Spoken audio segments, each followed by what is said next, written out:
How to set up your Google Classroom. Step 1. In the upper right-hand corner of Classrooms, click the plus sign, then click Create Class. Read the disclosure, accept, and continue.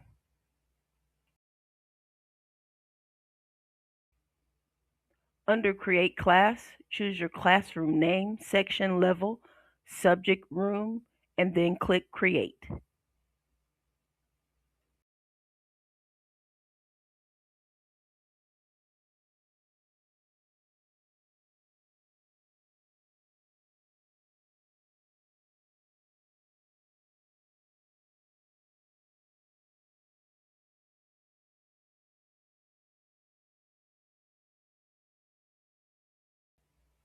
Your classroom has been created.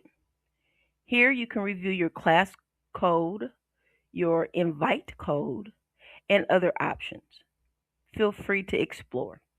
And that's pretty much it. You've now gotten through the basic setup of your Google Classroom. You're ready now to upload your content.